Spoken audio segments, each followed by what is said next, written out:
Welcome to the Next Gen Podcast. Stepping up to the microphone are your hosts, Bryson Wright and Alex Winton. They got next, so let's get to the show.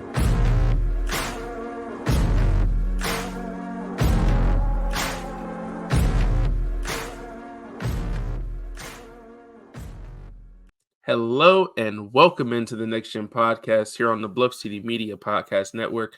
As always, I'm your host, Bryson Wright, and I'm joined by my co-host, Alex Winton. And we got a lot of stuff to talk about with these last couple Grizzlies games. Going to be looking ahead to the Dillon Brooks revenge game possibly coming up. We're going to talk about that. And then we're going to keep talking about this Grizzlies injury report and everything like that. But I did want to start with basically these last two games the Grizzlies just played. I think those are the only two we haven't covered on the pod yet. Versus the Spurs and the Celtics. And even though the Grizzlies went 1-1 in those games, I feel like it might have been the best two-game stretch they've had. Well, really, we'll say 6 quarters, because the first half of that Spurs game wasn't great.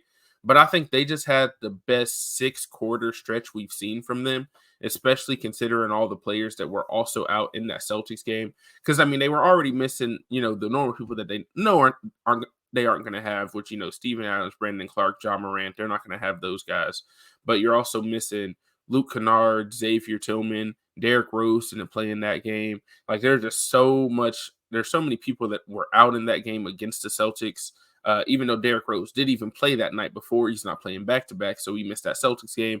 But I think in that Spurs game, despite all of that, I felt like they did a really good job of responding to that.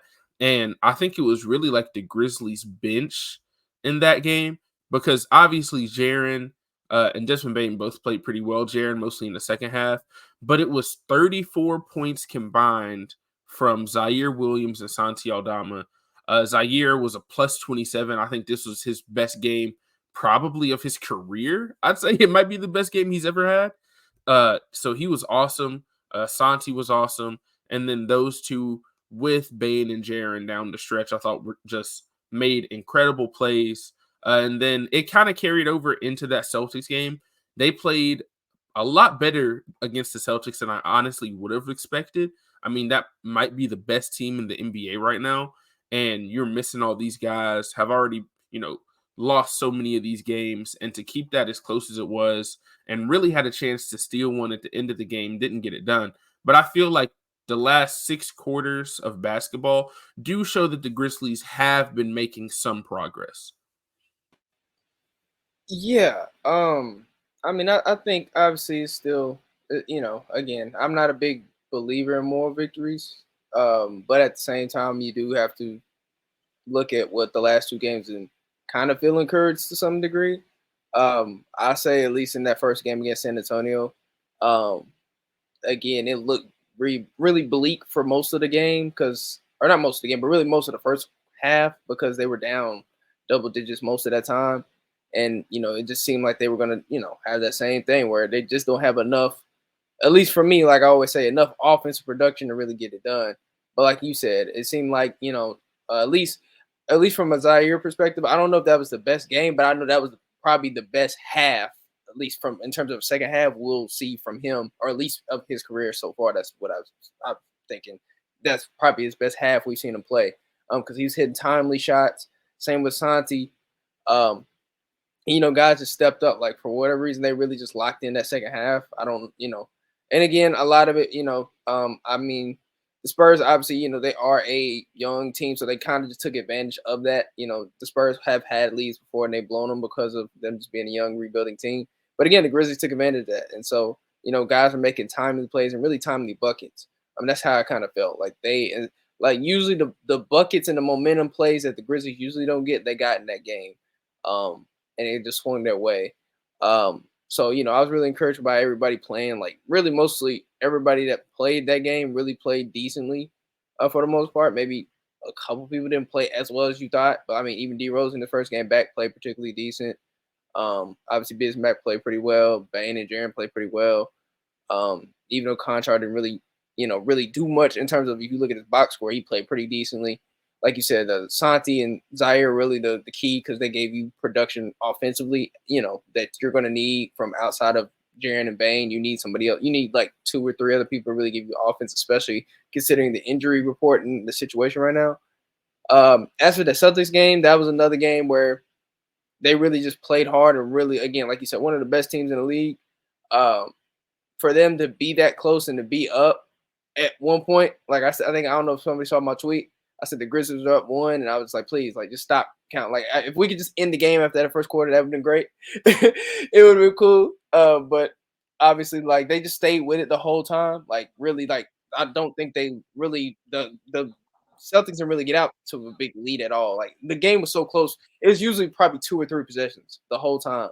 And they had a chance to win that game at the end. Like, like they really had a chance to win that game if, Santi hits a shot there and then maybe the other 2 possessions before that shot kind of go their way.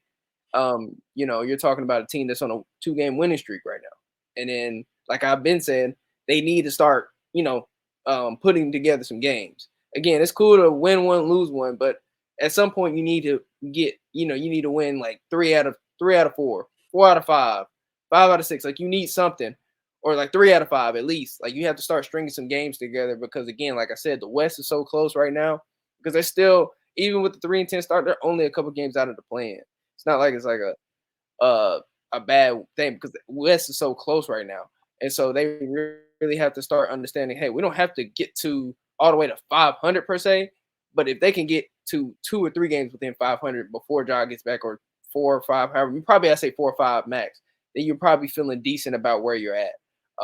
So yeah, I mean, it was encouraging. Obviously, again, you wish they could have got the win against Boston, but I mean, I think if they play with that same type of focus and energy and effort, I mean, they probably, along with guys, just again making more timely shots, and giving more offensive production, I mean, they probably going to win or have a better stretch than what they've had this first, couple weeks of the season. Yeah, definitely. And I think another thing that I did notice, like in these last 2 games, is I do feel like the Grizzlies on the defensive end have been just a lot better in these last 2 games as well, especially when it comes to like guarding the 3-point line. I felt like they did do a bit of a better job against the Celtics for sure, because the Celtics are one of those teams where coming in, I was thinking, well, the Celtics might kill them from the 3-point line like a lot of teams have. They held him to only making, I think they made 12 in that game. The Spurs game, they were kind of up and down, but I really feel like they locked in really in that second half and didn't give up as many open threes when the Spurs were making a lot in that like first couple quarters. So I feel like defensively they've gotten better, less over helping. A couple things, I think it was Zaire went under a couple screens when he should have gone over in that Celtics game, especially when it's somebody like Sam Hauser, who that's the only reason he's out there is to shoot the ball. Can't go under, right? And like you see how those 1 or 2 plays in a 2-point game can really be the difference. So still some stuff to clean up there, but I think they've looked at a lot of the stuff that was like the main issues, which for me has always been like the overhelping and getting out of position on defense. I feel like they've been better at that, either switching or just getting over screens. Like I think that's the issue. It's like you don't have to pre-switch stuff. Like sometimes just don't switch. If you can get over, and it just helps everything. It just helped everything be a lot better on that end. And I felt like I saw that in the Celtics game, but also you got to play the personnel that can do that. And one of the guys I did want to talk about in that Celtics game was Vince Williams Jr. Now, I think that in terms of Vince, with all these injuries and stuff that are out, I think that playing him was a great decision when they decided to play him. And honestly, I mean, the way he looked, I mean, he only played 17 minutes in that Celtics game. I honestly felt like he probably could have played more than that. But he was a +8 in those minutes, right? And he played really good defense when he was guarding Jaylen Brown and Jason Tatum. He had a super awesome block. I think it was on Derek White that he blocked. I can't remember exactly who it was, but it was a great defensive play. And he just had a couple of those like hustle plays. And I really feel like it wasn't just him, but it felt like he got the crowd involved too. So I'm really excited to see what we can get from him like in these next couple games, because he already has everything you could want on the defensive end. He's quick. He's, good on his feet and everything. He's not clumsy or anything like that. He's got good length. He can block shots. He's athletic.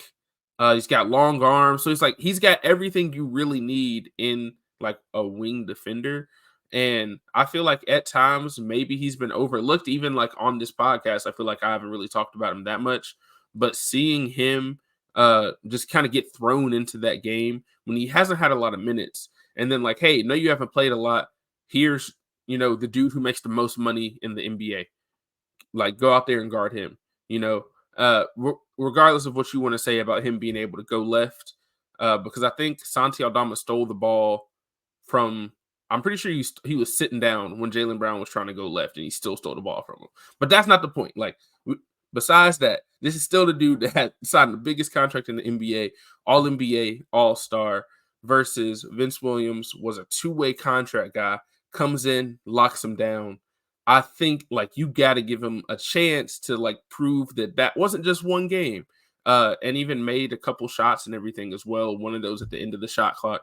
So I think he's done enough to where the Grizzlies are right now, and with all the injuries, I'd like to see him get another chance in this next game coming up against the Rockets. Yeah. To kind of start with what you were talking about with the Grizzlies defense, shout out to Parker Fleming because shout out to him. He always is at the games, and he gets to ask pre-game questions. And he talked to Jenkins about it. Looking at the quote, basically talking about like struggling to guard the three because obviously that's been a big topic of discussion between Grizz media, Grizz Twitter, whatever you want to call it. It's been a topic of discussion because they've given up a lot of threes. And like we said before, like they've given up a lot of threes before in the past.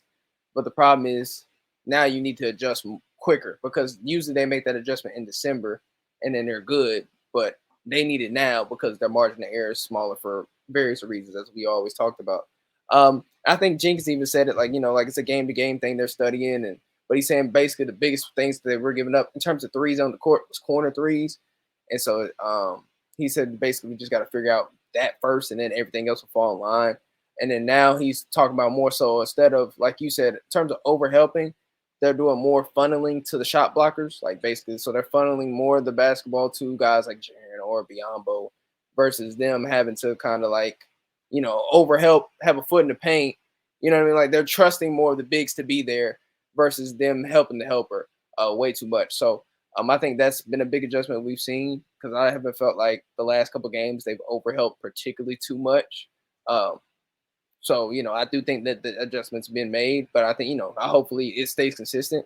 And as for Vince Williams, I think with Vince Williams, he's a guy that a lot of people have talked about, because, he has a long wingspan. He can guard multiple positions. Has shot making potential. And that's really the biggest thing for me is can you knock down threes? Can you defend? I know he can defend, but can he knock down shots? And in that game, he didn't knock down shots. Like you said, with the way the roster's set up and the injuries are set up, I mean, he's going to have an opportunity to play. I'm expecting him to play at least another couple games and get 16 to 20 minutes. Like, especially with Jake out for what we'll talk. Obviously, we'll get to those injuries, but like Jake's out for like 2 to 3 weeks, probably maybe longer. Who knows? Obviously, Smart's out, Luke's out. Like, I'm naming a bunch of wings and guards that are out.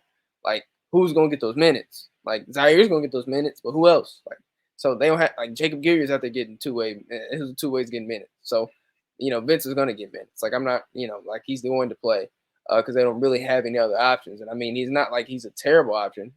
Again, he seems like he knows how to play within his role. You just hope that the offense, at least for me, I hope that the offense can stay consistent because I think the defense is always going to be there. Like he's always shown to have defensive potential. But I think really but going back to the summer league, he showed that has worked on the shooting got more consistent. So that's really where I want to see it at.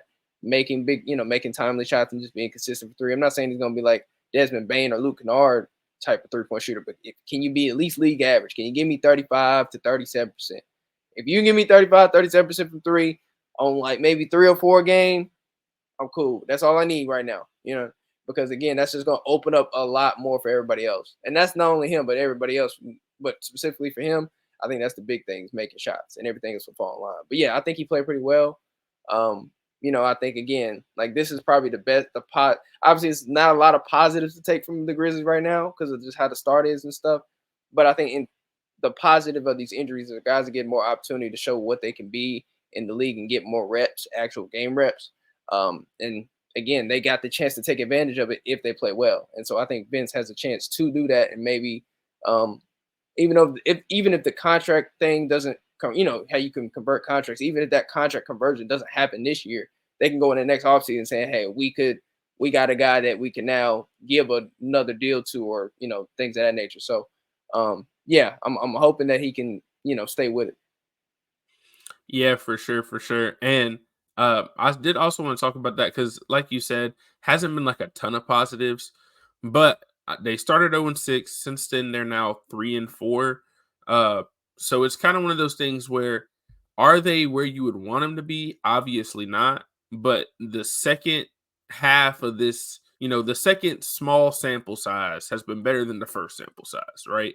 And that's kind of how you got to look at it. Is I'm kind of looking at it as like 5-game stretches. Like, how much better can you be in this 5-game stretch? Because when it comes to like this 82-game season, it's hard to really put that into perspective when you're like going through it. I mean, obviously, this is not the first year I've done this pod and everything like that. So like, we know how long this season is going to be. And I just always try to put it in perspective. Like last year, I'm pretty sure at this time, the Jazz were number 1 in the West and they didn't make the playoffs. You know what I mean? They didn't even make the play-in game. Now, obviously, there's a lot of different circumstances around different teams, but it's like, if they can continue to make progress in each of these little 5-game stretches, right? And like you said, if they can maybe win 3 out of 5 instead of how they were at the beginning of the season where they were 0-5, and they can start winning 3 out of 5 or 4 out of 5 in some of these games, especially once Ja gets back, like they are not too far out of it. Now you're getting to this point to where you're still going to be missing Ja for quite a few games. I think they still have like 11, 12 games without him still coming up. So it's going to be tough in those games, but it's like, as long as you can get a couple, they got a tough stretch coming up, but it's like, as long as you can just stay connected to where you're not, 8 games back from the play-in when Ja gets back. You know what I mean? If you can keep it to 4 or 5 games even, like you're going to have a chance going down the stretch. And there's going to be, I say it every year, there's going to be at least 1 or 2 teams right now that are in the top like 10 that probably aren't going to make it. At least 2, like 1 or 2 of them falls out every year. Now, I'm not sure exactly what team it's going to be, or maybe it's a team that is top 5 right now that'll end up in the play-in. But like, there's going to be at least one of those teams that you're expecting based on the beginning of the season to kind of be there. That's not going to be there. So I think there is still enough space for the Grizzlies to make it there. But like we've been saying the last couple of weeks, they got to keep making progress from a week-to-week basis. And then they really are just going to have to be awesome when Ja Morant comes back, or they're going to have, a tough rest of the year too. But like I said, they are making progress. But I did want to get into a little bit of a different kind of conversation because we do have a familiar face that the Grizzlies are facing this week, a couple times this week, actually. And that is Dillon Brooks. First game will be coming up on the day that we're dropping this podcast. Dillon Brooks will be playing against the Grizzlies for the first time. First time he will play against the Grizzlies after spending the first beginning part of his career with the Grizzlies and everything like that. And some of the comments that he's made have been very Dillon Brooks-esque. He said the Grizzlies have no swagger. He said that he's like the ex-girlfriend that he said it's like the ex-girlfriend that you didn't realize how good I was, but now that I'm gone, you wish you had me back. Like, that's basically what he said. I think Taylor Jenkins said something about he's been happily married for like 10 years or something, which was whatever. But all of that stuff is exactly what I expect from Dillon Brooks. And as a basketball fan, I am going to greatly enjoy this game. Dillon Brooks is definitely going to have a technical foul. I can see it. I made a tweet earlier. Dillon Brooks versus Desmond Bane, double technical. If I could put it in a parlay, I would, because it's going to happen. I feel pretty confident because everybody knows it, and I'm not saying it's coming from a place of hate. I think that the only animosity I think Dillon Brooks really would have would be with the coaching staff and the front office. I don't think that there's any animosity between the players, but from a player standpoint, everyone knows that when you're playing against your friends, a lot of the times it's actually more competitive because you're playing for bragging rights. You're playing for the rest of the year. I want to be able to text this dude and tell him I gave him 40. Like, right. And I think that level of play is going to come out, and I think it's going to be big. I think it's going to be a big game. I think that Desmond Bane versus Dillon Brooks matchup is going to be huge. That's what I would expect for them to start. But I also would not be surprised if we see some Dillon Brooks on Jaren Jackson Jr. too, because we've seen him guard bigger players in the past. So we'll see exactly what they decide to do with that.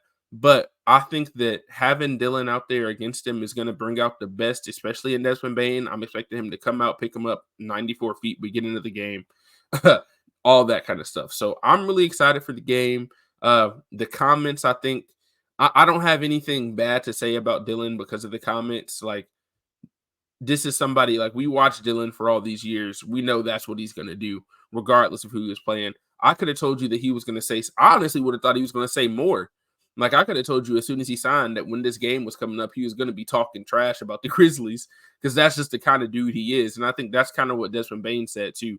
But yeah, it's going to be a great game. And I'm really excited for it too. Yeah. I saw the Dillon Brooks stuff earlier, and I had a little response. I think it was the Mike Tomlin meme where it's like, we do not care. And to a certain extent, I don't, because it's like, again, like you said, basically, this is how I look at it. It's like, from people that reacted to it, all this, look who it is, understand who he has been in the past, look where the team is at that he used to play for, where the team he's at, and understand that was always going to be said. The Grizzlies got no swagger without him, blah, blah, blah. Like, you knew, like, it's Dillon Brooks. He's going to say that. Like, who cares? Like, you know what I mean? Like, the comment, like, he did that before. Like, this is what he does. This is his persona. This is his brand. So he's going to say these type of things regardless of what anybody thinks. That's how he got to where he's at. So you just got to commend it. And again, the Grizzlies are 3-10, so they can't really say too much about it. But the game will be interesting because, again, obviously, like you said, I don't think it's going to be, oh, well, I know you said there's probably not going to be too much animosity. I think it probably would have been more if Smart was playing, not saying they don't like each other, but like that's the person they essentially replaced him with, but he's not going to be out there. But I mean, obviously they're going to try to win those games, like they win that game because they understand who's on the other side. Especially with Dillon, I feel like it's different with Tyus. Tyus is like the nice dude. They were good, happy to see him. Dillon's the more competitive dude, so they're probably going to try to win that game regardless, or have more incentive to win that game. But yeah, I mean, it'll be a fun game. Obviously, I do think he'll get a tech somehow, some way. He'll probably get into it with one of either Bane or Jaren. Like, it's probably going to happen. And, yeah, I mean, he might play well, he might not. Again, I mean, he's been playing well so far for them. But I always say this again: let's check back at the end of the season and see where both teams are at, where the players at, and all that before we give it a. Obviously, Grizz got to eat it. Grizz fans got to eat it, and they got to eat it with what he's saying right now. Because, I mean, I guess because most people gonna go off the record and say he's not wrong. But I'm always big on, hey, you need more context. But yeah, it'll be a decent game because, again, off the simple fact of Houston's better. Like, I've watched a couple of Houston games. They're a much better team. I mean, I said they were going to be a better team. Obviously, I didn't have them where I think they're like top 8 right now. I obviously didn't have them there. So, they're probably been, I guess, a little bit better than expected, obviously, early on. But that team is really good. Like, that team is not like just an easy win anymore. Like, they got a lot of good players. They got Alperen Sengun, who they really I personally think is probably their second or best, arguably their best player right now. And then you got Fred VanVleet, got Jalen Green, Jabari Smith Jr. Like, you got a lot of young dudes who are really good on that roster. So they're, it's not gonna be no pushover, and you're on the road. So, again, Dillon, is probably, at home in Houston's probably gonna play a little bit better with a little bit more incentive. He's gonna probably make more shots. Role players play better at home. So, we'll see. It's gonna be an interesting game. But again, the funny thing is the Grizzlies have been better on the road. Like, the Grizzlies have won at home, but they won all their games on the road. So it's just funny. So they're probably gonna be locked in. So it should be a good game. I hope they do win it. It's probably gonna be a close game for the most part. But I mean, yeah, Dillon might have a revenge game. But listen, as long as we win, I don't care what he does. He can have 30. He can have 0. As long as we win, I'm cool. You know what I mean? That's really what I like to see. I like for us to win. Plus, I'm trying to get my jokes off, so I need us to win. Even if you don't win, play bad. I'm trying to get these jokes off. I'm trying to have fun with this. So that's really what I'm here for. I'm here for the jokes, but I am here for the win. So yeah. Yeah, hopefully they can get the win. And I like what you said about like checking back at the end of the season because, like you said, like so far, yes, Dillon Brooks has had a really good year, like to start the season. And I even said, I'm pretty sure I said it on this pod that I was happy for Dillon when he signed that contract. Good for him. The Grizzlies were not going to be able to pay him that. Just the Grizzlies were not going to pay him that based on everybody else that they're going to be paying, right? They chose Desmond Bane over him, which I'm still fine with that decision. You know, the first 12 games or 13 games of the season are not going to change that for me. And it's basically because, like, we've seen Dillon Brooks have these good stretches before, which he has fallen off a little bit from like that, first like week of the season. He just came out on fire. But like we've seen Dillon have these stretches before. But I check back and see what's going on in like January, see how he's doing and everything like that. I do think that part of the thing that this has kind of shown is that it wasn't all on Dillon Brooks, like when he was making or when he was playing bad. I think maybe some of it could have been like the coaching staff didn't use him the right way and everything like that. But we said that at the end of the year. They needed him to be a 3-and-D player, and that's just simply not what he is. He's not just a simple 3-and-D player. He's got to have the ball in his hands at least a little bit, drive to the basket a little bit more. But he's been shooting the ball a lot less in Houston. I feel like they've been good with him doing what he has been doing, and then he's picked his spots pretty well from the games I've watched. Now, I haven't watched every Houston game, obviously, but when you look at the way the last two seasons ended, I still am not ready to say, based on the first 12 games of the season, that the Grizzlies have made a complete mistake by not bringing back Dillon Brooks, because I still think that, all the people that they have out is still way more important than just not having Dillon Brooks. You know what I mean? Now, maybe if Ja Morant was playing and the Grizzlies weren't being killed by injuries, I would say that, the number one reason why the Grizzlies are not good right now is because they lost Dillon Brooks. But the fact of the matter is that in the last two playoffs combined, he shot under 35% from the floor and I think 30% from three in the last two playoffs. That's when it matters most. Obviously, he wasn't the only reason they lost, but it's like, that's why they moved on at the end of the day. And I don't think, like you said, I don't think that these first 12 games really validate that it was the wrong move necessarily. But I mean, if he keeps playing like that, maybe it will. But I'm not expecting, like, he's not going to shoot 50% from three for the season. So let's see exactly what happens, see where Houston is and where the Grizzlies are at the end of the season, because I'm just not 100% sold on it yet.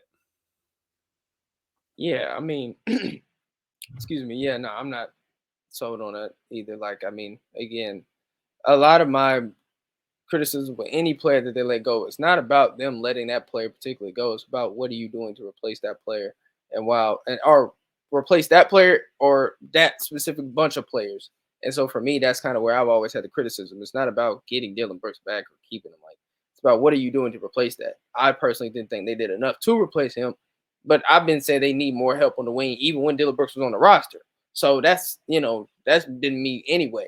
Because I don't kind of look at it from, okay, that player is gone, so now they got to figure out how to replace him. Because sometimes that player, it's not just, oh, these players are the same player. Like you're gonna get a different player because it's a different player, if that makes sense. Like Dillon Brooks is Dillon Brooks, like the other players are other players. Like Marcus Smart is Marcus Smart. So I mean, I think for them it's kind of like I don't, again, 12 games is way too small sample size. Like, but again, like I've said, like he's gonna get his victory laps off right now. And just like other people that don't like the Grizzlies are going to get their victory lap takes off. Like, that's just what they do. Like, it's part of it. Like, they just got, Grizz got to eat it. And fans, too, got to eat it. But like I always say, it's a long season.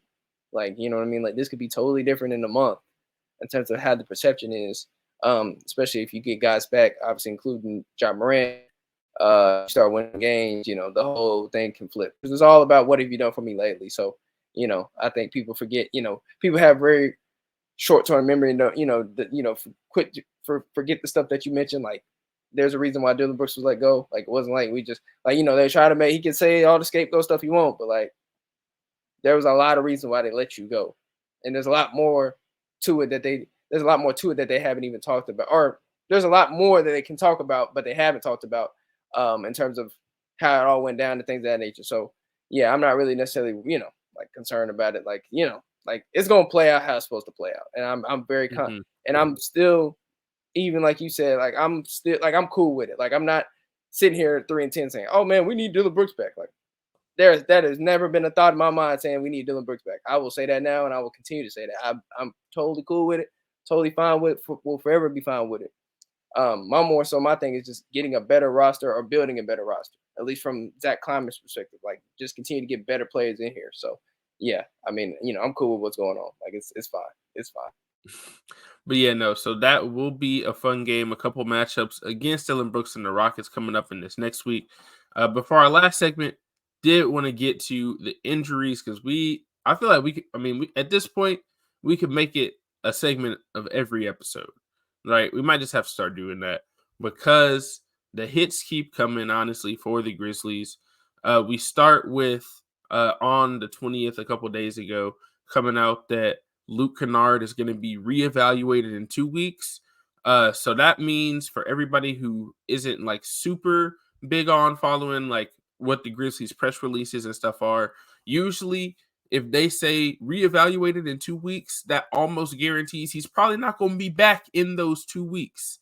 So in 2 weeks, we're going to find out exactly how long he's going to be out. So maybe best case scenario, in 2 weeks, he comes back and they say, oh, he's good. But just based on history, reevaluated usually means there's going to be, I'd say after those 2 weeks, we'll get another update. And it might be he's day to day, or he might be doubtful, or he might be questionable, like stuff like that. But we know that Luke Kennard is going to be out the next 2 weeks. And we also now know, and that was a left bone bruise for Luke Kennard. And we also know Jake LaRavia is going to be out for 2 to 3 weeks because he has a corneal abrasion of his left eye. So if there's any injuries you've never heard of, like I honestly, I don't know what that is. Hopefully he can get that fixed. It sounds pretty bad. I know he was wearing those goggles in the preseason, so maybe this was why.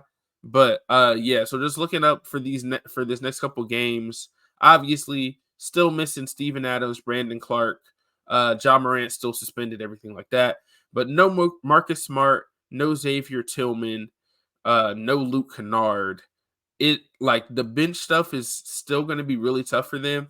But they are getting Derrick Rose back, and Derrick Rose did play well in that Spurs game. I felt like he had a pretty good spark off the bench, had a couple nice layups and made a 3-pointer, stuff like that. So that's good in terms of injuries. But yeah, they just haven't been able to catch a break when it comes to injuries. I don't know if it's just unlucky. I don't know if maybe the Grizzlies need to look at what they're doing in the offseason, like maybe if they need to do better in their offseason programs or what it is. But just to start to the season in terms of injury luck and all of that, it's just been really bad. Yeah, I said it on Twitter earlier today. It's like the injury tweet almost every other day is the funniest thing to me right now at this point. Because again, with the Grizzlies, it goes from a person popping up on a report, stay on the report, they get off a report, get back on, play a game, get back on a report, and then, hey, Grizzlies medical update from the Grizzlies PR. Hey, the person's out 2 to 3 weeks. Like, I just laugh. Like, I just expected at this point. Listen, I'm expecting another one too. I mean, I know they said they had the Jake one, they had the Luke one. Obviously, I think we got what? I mean, they said they had the Marcus Smart one too. The Marcus Smart one, 3 to 5 weeks. 3 to 5 weeks. I mean, they said Tillman's week to week, but I'm expecting that week to week to be like something that's going to be like, hey, 2 to 3 weeks. Like, that's just my mindset. I know it's very pessimistic, but that's just what it's been this whole season. Every time it started before the season. See, Steven Adams, they was right before the season. Hey, he's gonna be out for the whole season. It's just funny. All I can do is laugh. Like every time the Grizzlies post an injury report, if y'all follow me on Twitter, I post this Memphis Grizzly logo bear that has like crutches and like a cast, because that is basically what the Memphis Grizzlies are every game. Every time you see their injury report, it looks like a football injury report. Every time you see the injury report, it's not even a tweet. It's in a notes page, like an iPhone notes page. They're not even putting this on Twitter. They don't have enough characters to put it on Twitter. Think about that for a second. They putting this on the notes page. That's how bad it is right now for us. It's so funny, man. I mean, again, it's just that's the hand they dealt. Like it's been like this the whole time. There's always something. So, and again, like nobody, like in the grand scheme of things, like nobody's gonna really care or feel sorry in terms of the outside looking in. Obviously, the Grizzlies fans are like, man, feel sorry for themselves, but like teams are not gonna care. Like games still got to be played. So they just got to figure it out and weather the storm. Because again, some of these people can't come back. It's obviously with Adams and Clark. Well, Adams out for the whole year. Clark could come back, but that's probably not till March. But like Luke can come back.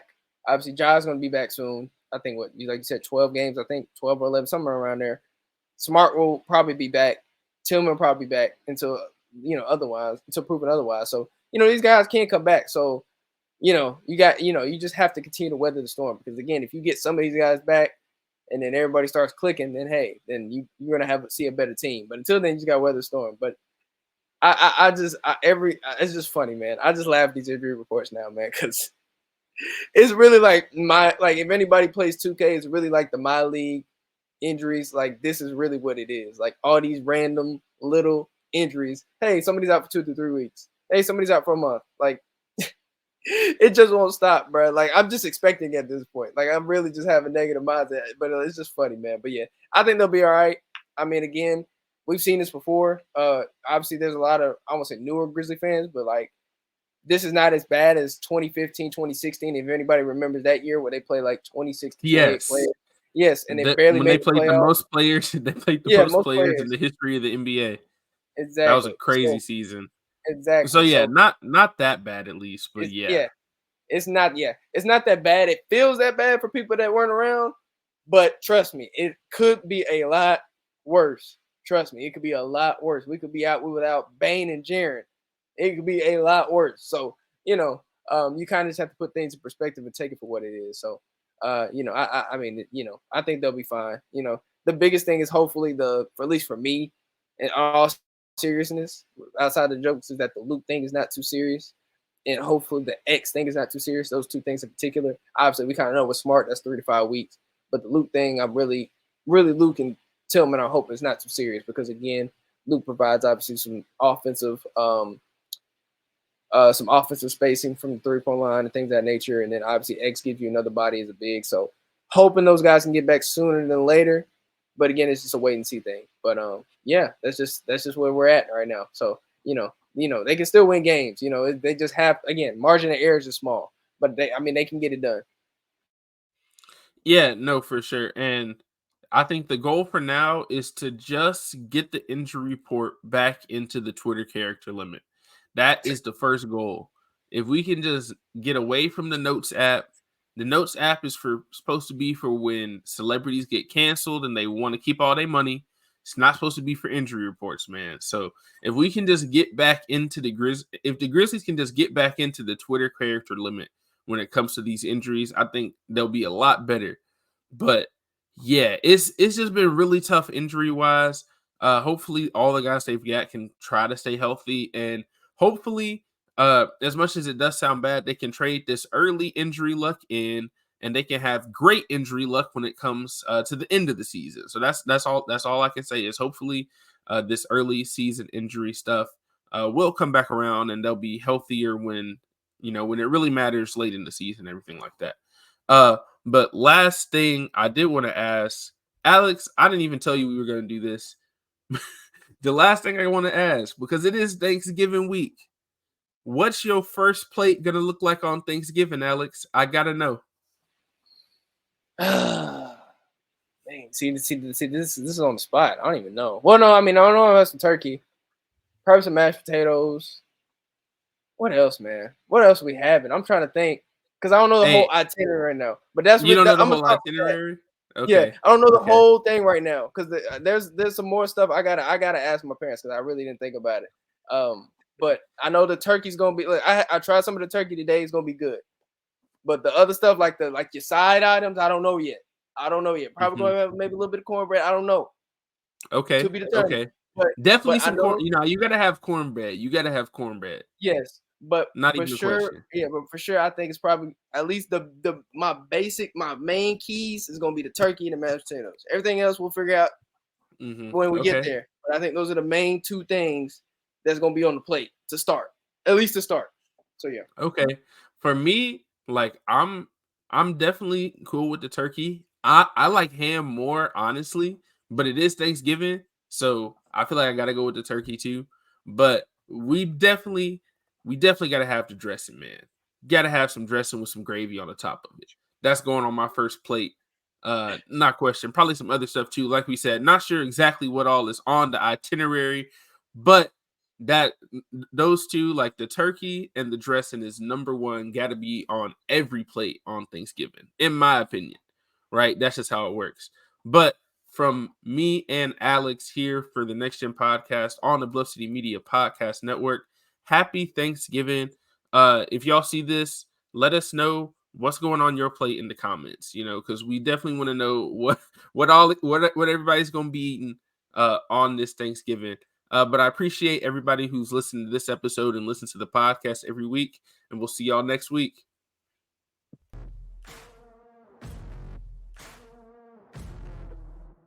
Thank you for listening to this episode of the Next Gen Podcast. If you enjoyed this episode, leave a like and a comment wherever you download your podcasts. Head over to www.bluffcitymedia.co, where you will find comprehensive coverage of all things Memphis sports and how you can become an insider. We'll see you back here next time.